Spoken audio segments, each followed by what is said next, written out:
Okay, I'm Sovereign Sage, and welcome to the Yukimura video.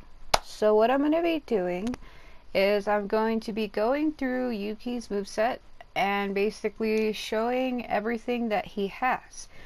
Many people might not realize, but I usually often give nicknames to every character that I like, and it is ridiculous because it makes me sound like I'm 3. Anyway, you know how little kids always go, they say little nicknames for stuff? Yeah, that's what it feels like. I've always called him that though, always. I even used to call him that years ago, back like in Warriors Orochi 1 for Samurai Warriors Yukimura. I would always call him Yuki. It's cute. It's a cute name. It's like Yuki. Like, yeah, I'm not gonna finish that. Anyway, feel bad for doing that. I think I just probably spark someone's mind with terrible thoughts. Okay. I better not do voices like that. Oh my god. Sorry.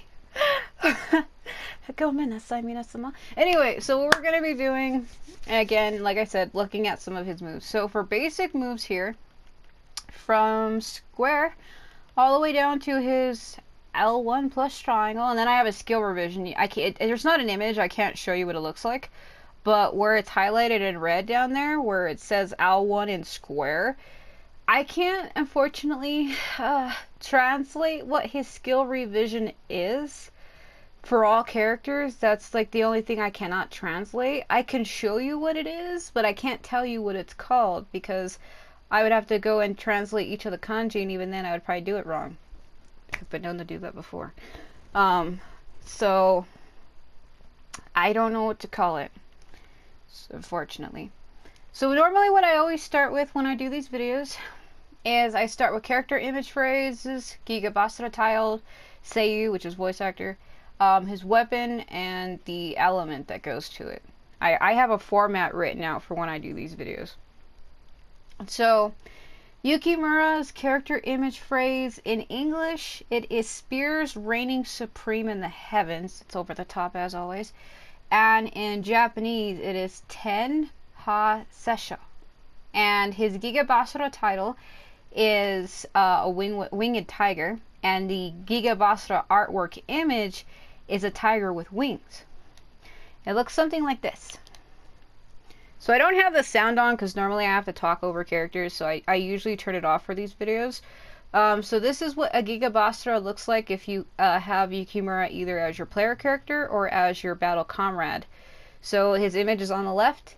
It is a winged tiger. And also it looks like it puts him in his Nekketsu Daifunka mode, where he's glowing with a flame, as you can see there. I don't actually have his personal inscription on the weapon that causes that permanently, but if you activate a Giga BASARA, it will activate that for what seemed like, 5 or 10 seconds. Doesn't really last very long, that's what she said. So basically, his Seiyuu, or voice actor, is Souichiro Hoshi. And his weapons are dual spear. His element is fire. Normally I go through their weapons and show, at the end of this, I will go through all of the weapons that I have and translate those as well. I think I have every weapon available for him. I could be wrong. I'm pretty sure I have it though. Anyway, his personal inscription is called Hot-Blooded. So basically he starts the battle in his Nekketsu Daifunka mode, which means fired up. That's what it translates to. It won't be cancelled, and it does not have a time limit, so even if he takes damage, it will still last. And it won't be cancelled at all, because normally it has, it's actually one of his R2s. This one here. It actually has a time limit, and I swear it lasts for what feels like 10 seconds. But if you want him to glow with fire all the time, just get his personal inscription, and that's how you do it. It's really all I can say about that. Alright, so moving on to the moves here. I'm going to go through and show each of them to the best of my knowledge. I don't know if I have his R2s in order, because normally I change them based on the ones I use the most. It looks like I do have them in order here, because I pretty much know what they're called. So, if each character has a move where if you hold the square button or if you push it normally, that's what that kanji next to the right of the square is. It's hold. So if you hold square, it translates into English. It is Thousand-Ryou fireworks. It's the one where he kind of like stabs really quickly, and if you keep tapping it, I believe you can get it to go faster. It was something he always had, even in Sengoku BASARA 3 Samurai Heroes and Otage. I believe he had that there, which I also own those two games too. I have videos on those as well somewhere. So basically, it's called Senryou Hanabi, and I believe if you hold square, he kind of punches. Let me get behind him for a second so you can see it from a better angle. So if you hold it down, he lets go on his own after a set amount of time. So if you hold it, he kind of like powers up and then he releases it by himself. So that's neat. I think the square one I'm thinking of is, yeah, it's his L1. It's R1 and then square. He does this, and if you keep tapping, you can probably hear me tapping the square button. He can get faster and faster before he eventually stops. Man, that slide back was right in my face. Oh my god. Okay, so if you go to triangle, in English it is called Great Will. Not will as in your will to live. No, will as in a wheel on a car or cart or something. W-H-E-E-L. So, Great Wheel. And it is called, I think it is Daisharin. D-A-I-S-H-A-R-I-N. I'm pretty sure it's Daisharin. I have an accent when I say certain names. Like the word, like the name Rin. Sometimes I'll say it like Rin. I don't know why I do that. Kind of like Jin from Tekken. Instead of saying Jen, I say Jin. Jin. Jin Kazama. Anyway, so triangle kind of goes up, and I believe if you keep tapping it, I remember him being able to get higher. So if you keep tapping triangle, he'll get higher and higher. I'm at the full limit here, and then he'll come down on his own. It doesn't tell you that, by the way. Maybe it does, actually.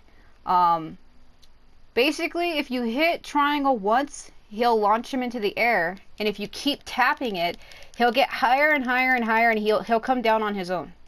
So you don't have to worry about hitting another button. He'll get as high as he can, and then when he gets ready to come down, he'll kind of turn the spear upside down and slam it down. I'll show you what it looks like again. So he'll go up, and then when he's done, he turns the spear, and then he slams it back down. So that's how you can tell when he's at his limit. I don't know why it sounds like I'm describing something else.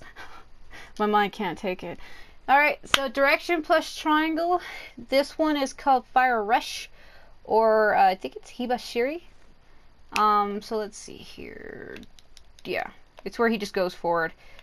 Woo! It's the one I use all the time. Actually, if you hold it down, it's just direction, like running. Direction, go forward, and then push it. So it's move forward and hit triangle at the same time. However, if you hold it down, hold down triangle, he gets farther! Okay. I like to do that move for Yuki all the time. I'm just like, woo! If I keep going, I'll clip too much out of bounds and he'll fall all the way down. But woo!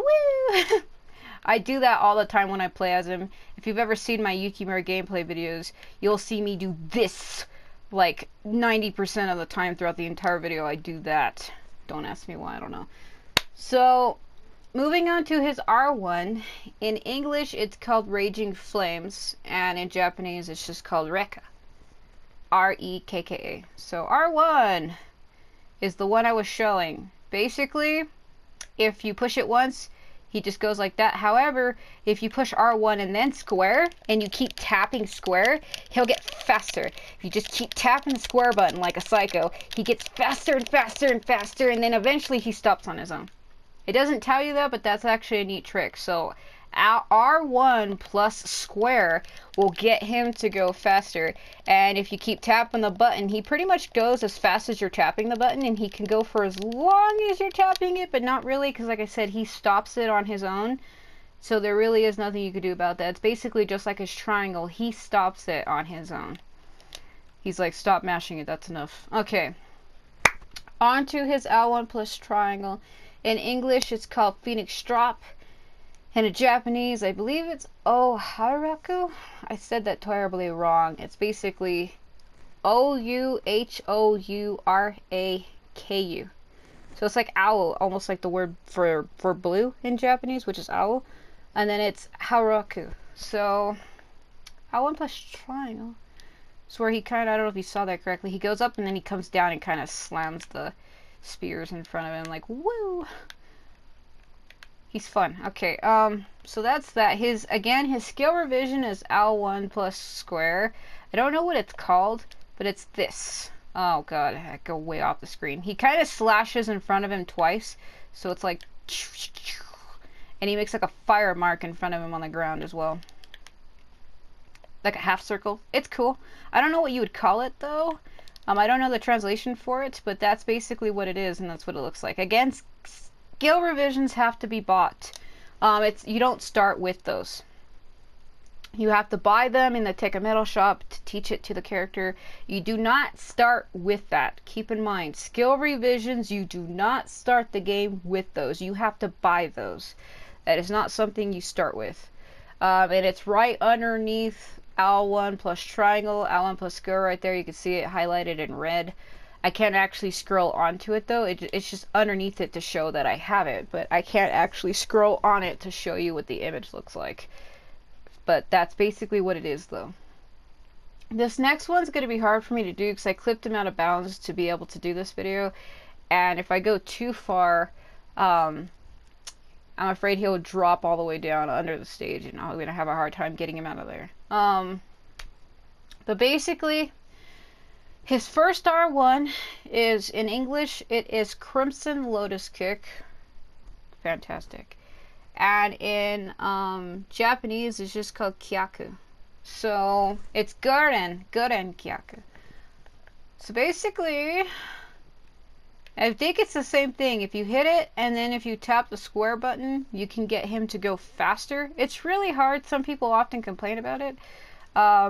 See, if you push R1, R2, which is what I did here, he kind of gets down into the pose, and he'll stay like this. Because you have to launch it yourself. So once you hit it, he'll put his spears into the ground. And then if you start tapping the square button, that's what actually gets him to move.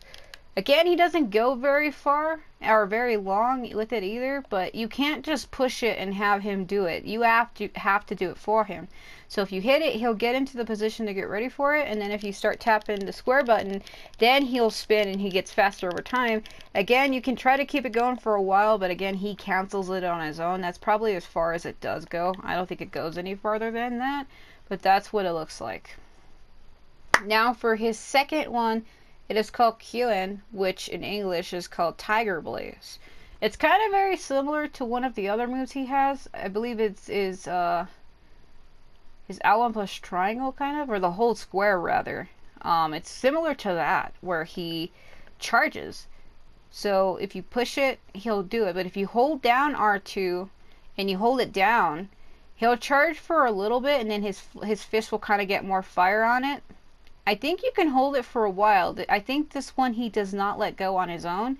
As long as I hold the button down, he'll stay like this. And when it's fully charged to the highest power, his fist will be glowing with fire like it's a meteor. That's how you can tell if he's full up at this. It's also kind of weird the way his spears are, because it looks like his spears are just connected to like one whole long spear. I think it's the way he's holding them. But it doesn't really make sense how his second spear kind of attaches to the first one. You can even see where he's holding it. Maybe he's holding them both together.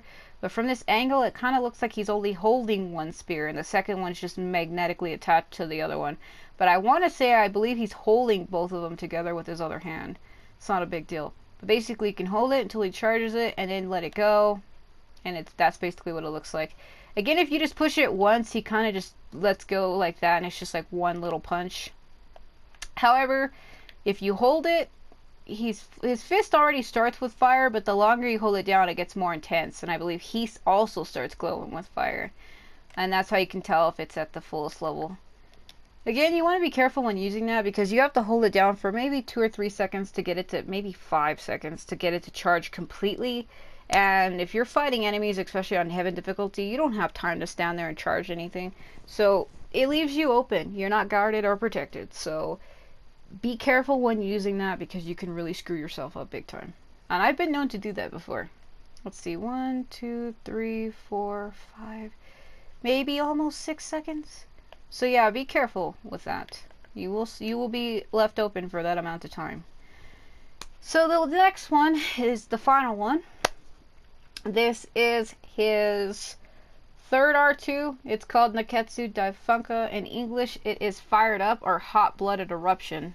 I believe it's just Fired Up, but Hot-Blooded Eruption almost sounds... If you could easily manipulate the letters in the word eruption, it takes on a different meaning. Anyway, it could be either or. I think it's just... I always call it like Fired Up. But yeah, it probably really is the latter, considering that Yukimura is one of those characters who are over the top. It probably really does translate to Hot-Blooded Eruption, but I'll put them both down regardless. So again, I don't think it changes if I hold it down. I am holding it down currently. I don't think I have to, because he lets go of it on his own. So then he starts glowing and he gets like the flames all over him. Again, it doesn't last very long. He gets like a red aura around him and his weapons. And he kind of glows with flames, and then it fades right away. So I'm going to just push it once. So yeah, he charges it on his own. You don't have to hold it down. Let's see how long it lasts for. So 1, 2, 3, 4, 5, 6, 7, 8, 9, 10, 11. About 11. Almost 11 and a half. So it only lasts for like maybe 10 to 11 seconds. It's not very long at all. Again, you want to be careful with that, because some of these things don't last forever, but if you put a personal inscription on it, it will cause it to last longer. That pretty much is all of his moves. I translated everything. The only thing I really need to do is show you what his Basara looks like by itself. I could possibly even exit out of the stage and restart it to show that. Because I'm not here to finish the stage, I'm just here to show the moves. Every time I do these moveset covers, I will always have the character glitched out of bounds. Some people might be wondering how I do that. This is why I don't do it though, because you'll get this. He's like, help me, I've fallen and I can't get up. That's a terrible joke. Basically, one way I can tell you to glitch out of bounds, it's very simple. You can even do it with Soren Ultima. Basically, if you get KG, if you have KG, which you should, everybody gets KG, get KG Maeda, and he will help you glitch through anything in this game. He's that great, he even knows it. Basically, you basically use his L1 plus triangle cancel. I don't even know if you want to call it that. I'm going to show you here if I glitch through this door. It's very simple, though the door is already kind of glitched through. Now it's loading in. So basically, put the character you're playing as.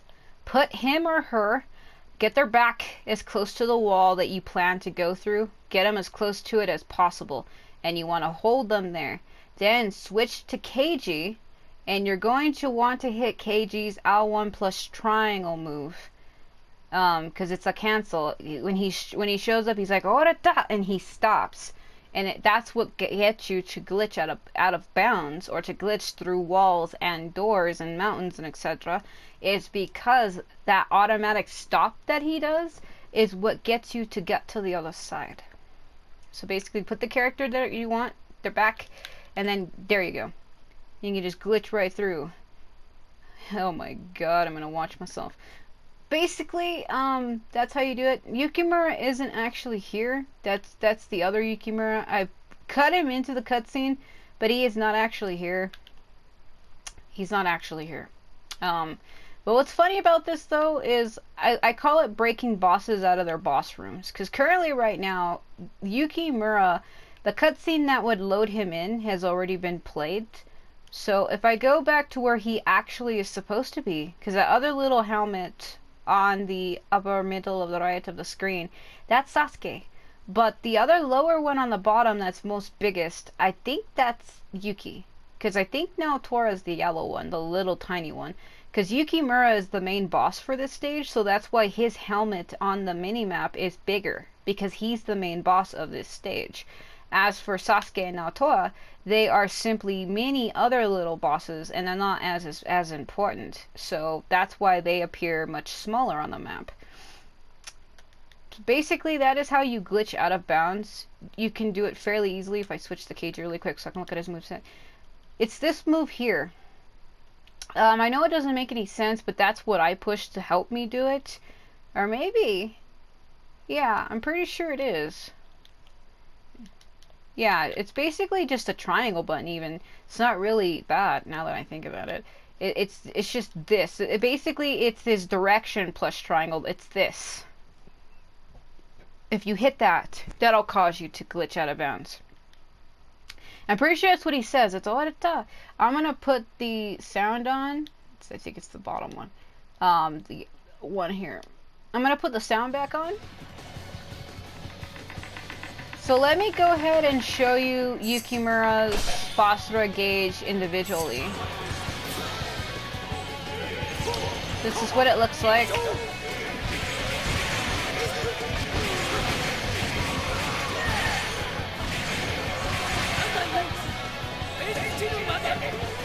There we go.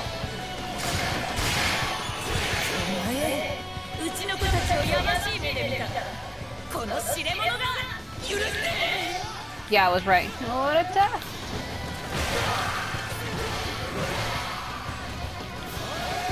Yeah. It's direction plus triangle. That's what you use to get you through stuff. So if I go through here, it might trigger another cutscene. Maybe not. It's really fun to do. Yeah, there we go. She's fighting herself. You see how Yukimura is standing away from her? The only reason why he's standing away from her, I'm probably going to turn the damn sound off back now, because I feel like I'm having to scream here. The reason why, normally he would be like in a clash duel with her, but the reason why he is not now is because I played that cutscene back at the fire room, is what I call it. So it basically got him ready to be over there. Because normally he would be in a clash duel, and that's kind of why Naoto is basically clashing the fucking air. Is because I broke Yukimura out of the clash sequence that he normally would be in. Normally he would be here in the clash wave. It actually moves, you can push it. If I remember correctly. At least I remember being able to push it. Maybe not. It's like that song. Ha! Push it! Anyway, so basically normally he would be over there, but now he's kind of standing here because he's ready to be somewhere else right now.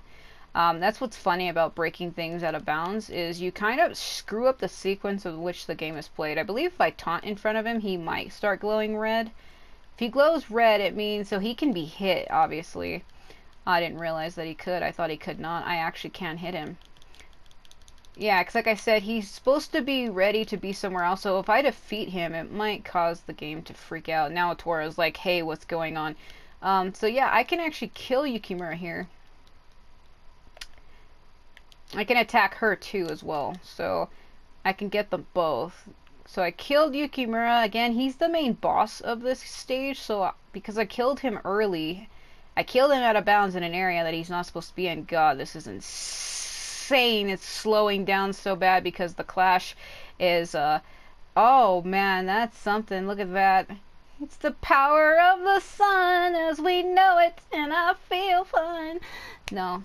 That was not supposed to happen. If I would have had the sound on, you know what it would have sounded like? It would have sounded like this. That's literally what it sounds like. I'm serious. But because I had the sound off, I feel sad now. I miss that. Yeah, like I said, I killed him early. So you can actually glitch out of bounds for every stage. You can glitch the boss out of their boss area and cause them to appear somewhere else. And you can literally kill them early. It's kind of funny. Because you're supposed to encounter Yukimura back in the fire room, but because I defeated him there, it just counted as me completing this stage, even though I technically did not do it correctly. I didn't even encounter Sasuke at all. So I cheesed it. Super cheese with a dash of salt. Oh, never mind. So basically that is everything I can show you for Yuki, though I do need to go down and show his weapons in case people care about that. I just got his gold weapon and I already had it, so I guess we can get rid of it.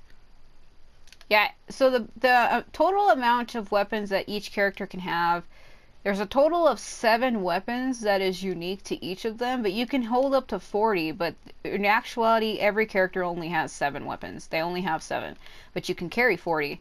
Meaning that you can carry that many because you can get the same weapon again. You can get the same weapon as many times as you want and put different stuff on it. And I actually like that. It's a really nice mechanic. Because normally when I have a base weapon, I put like things that have to do with like life. I put a limit break on there sometimes. If I want to put a personal inscription, you can only fit 6 inscriptions at a time. And these inscriptions take up space, especially if you want to make like an over-the-top, super powerful weapon. Because apparently I do have his personal inscription. I do have it. I must have it on another weapon. Yeah, I have it right here.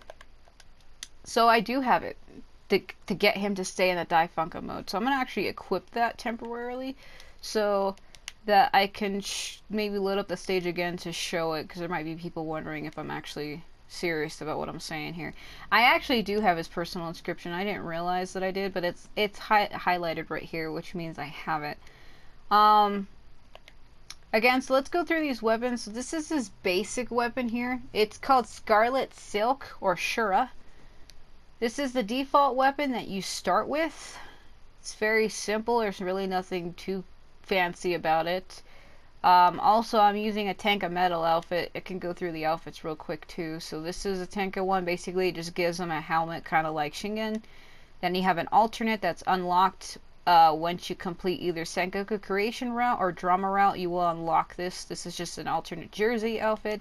And then you have his default outfit. The one that I was using, this is a Tenka metal outfit. This is also a Tenka metal outfit. But I like this one the most. It's called the Akazonae jersey. And I use it all the time because the colors fit more better. This one here makes him look more like a baseball player.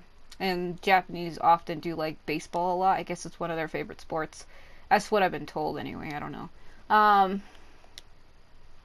Alright, so on to the one that I was using a while back. Let me look at the kanji name here. So give me just a second. So this one here is called Red Bristle, or Shakubo.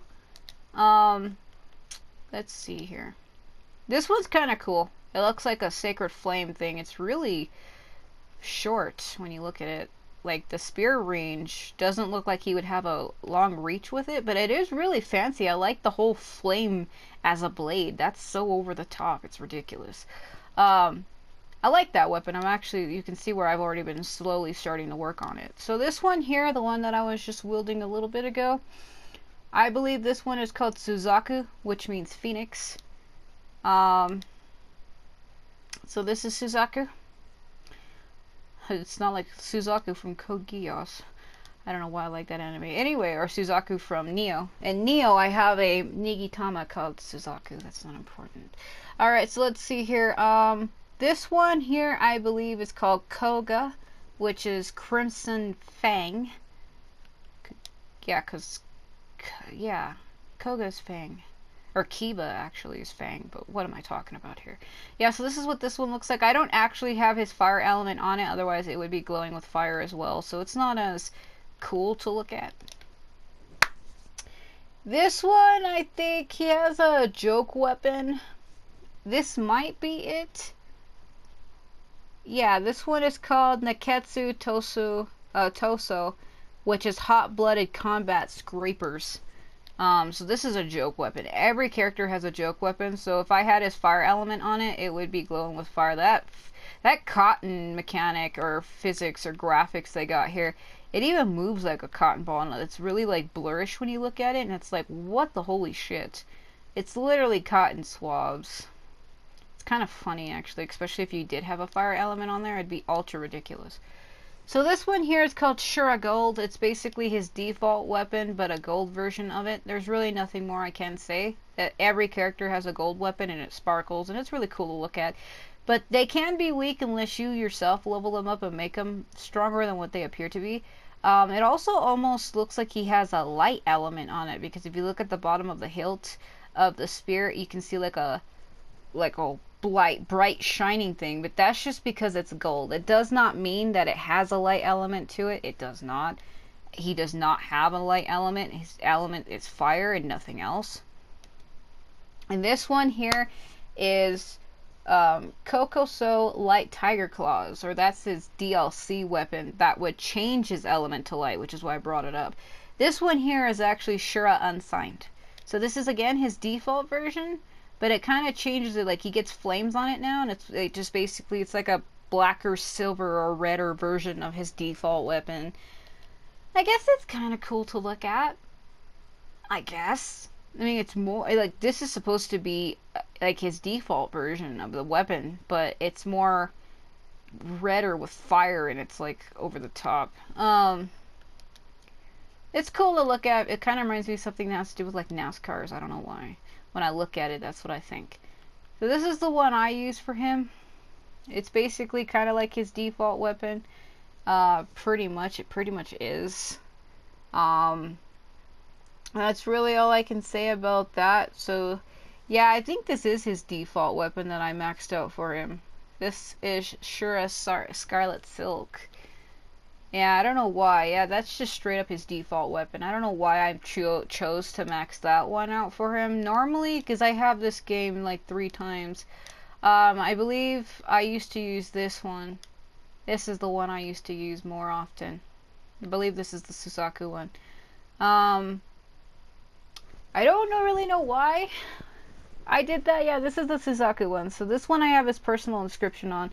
So let's go ahead and let me load up that stage again so we can look at it. I'm actually going to go ahead and give him a level here because he's very close.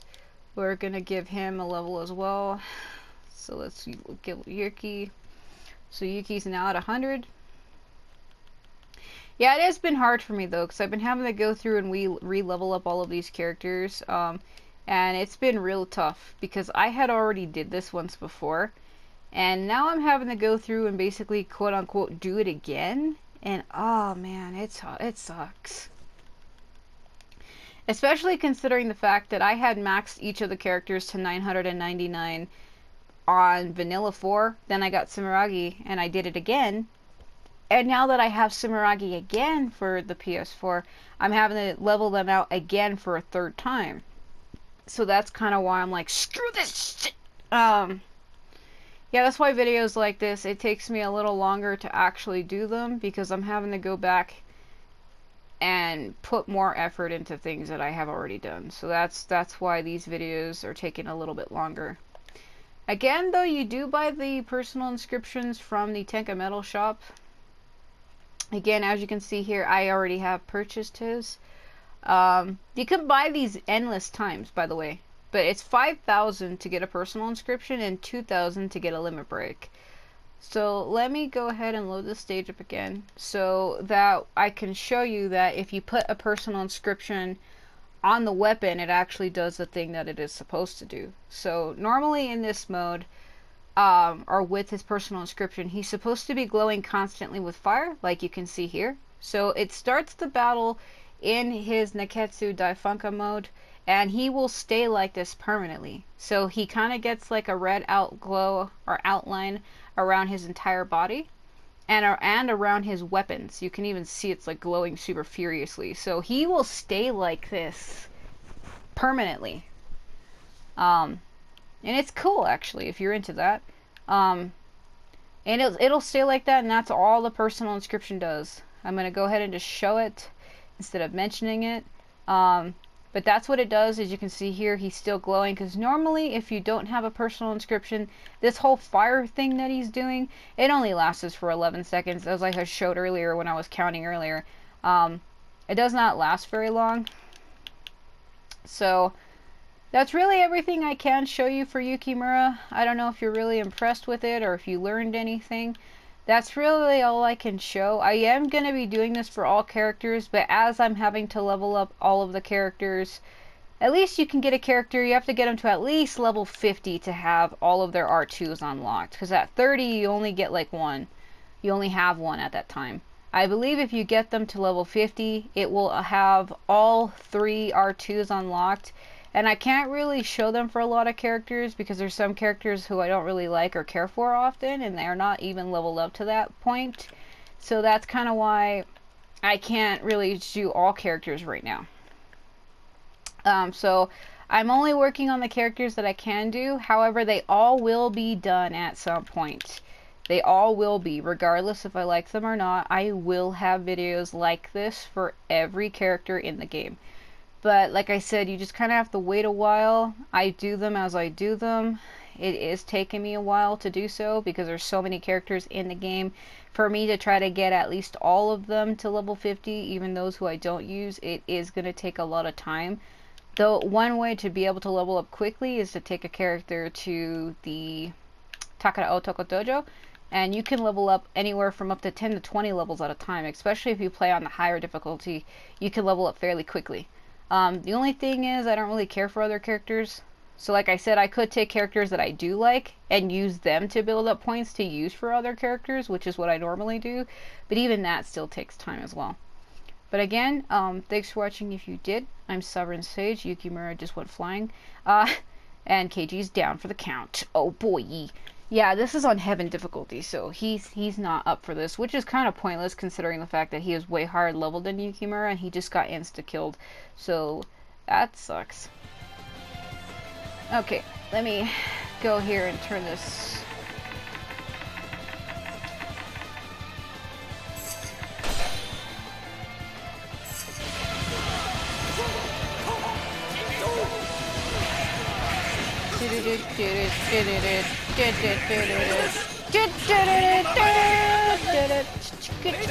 I like this theme song.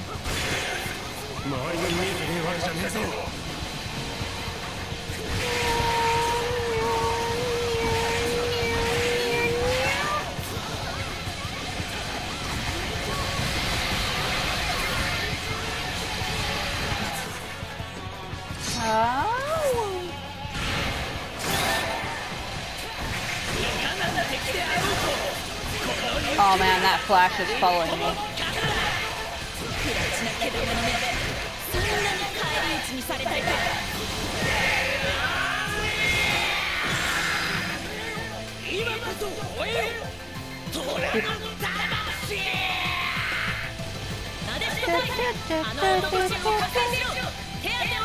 Let's see if I taunt if I can get her to move.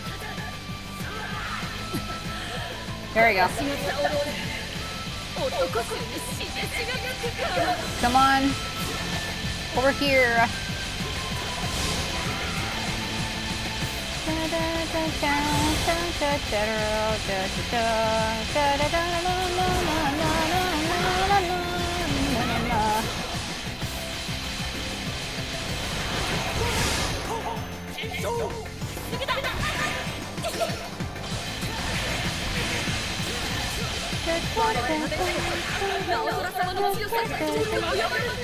Trying to get them both at the same time, it's not easy.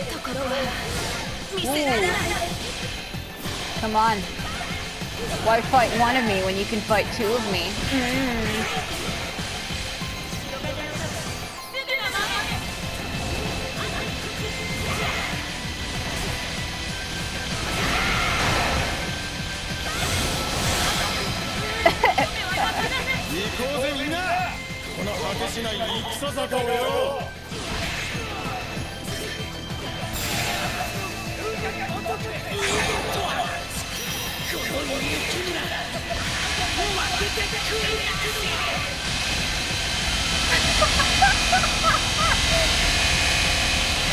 I am the orb god.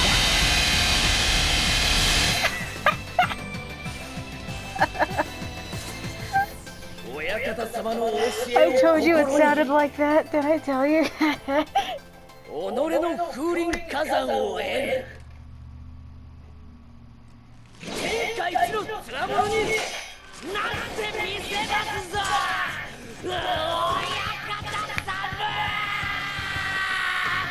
Okay. And there you go. Yeah, that orb thing, if you hit it, like the moment Yukimura dives, it just grows in intensity. Like, it's super insane. It's just like, and it freaks out. It literally goes full insane. Because I guess that Clash Orb is like attached to him, and the moment you kill him, the game just doesn't know what to do with it, and it freaks out. It's kind of funny. Just a little bit. Not like a whole lot. It's just a little funny. Woo! Alright, well, anyway, thanks for watching if you did. Bling! Again, hopefully that helped you. I can't really say if it did or it didn't. You know, I can't speak for you, honestly. I feel like I'm having to scream here. That's really everything I can show you for Yukimura. He is really basic to use. He's not super hard or complicated at all. He's actually always been rather fun for me. He's one of my favorites. I like him a lot. I do prefer his Sengoku BASARA counterpart compared to his Samurai Warriors counterpart. I do like his Samurai Warriors counterpart, but his Samurai Warriors counterpart is more honorable and he's just different. Yeah, he's way different. He's way different. Compared to here, he's over the top and young and free, and I like that. So, I also like characters who have like scarves or any piece of clothing that hangs off of them that's long like this. And I like crap like that. Normally that's why I say scarves, because normally in other games I play they have the same physics where they move like this. And I tend to like characters who have things hanging off of them like this.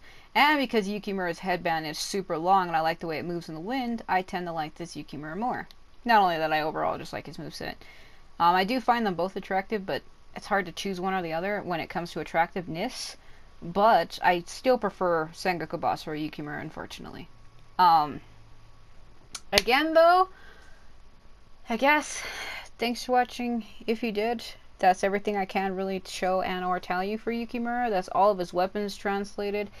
It'll all be down in the description, except for weapons. I never actually put those in the description. I show what they are, but I never actually put them in because it's too much work and effort.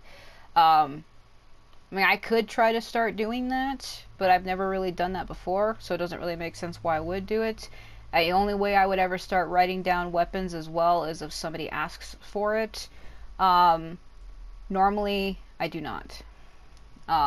Again, thanks for watching if you did, though. I'm Sovereign Sage, and I'll see you later.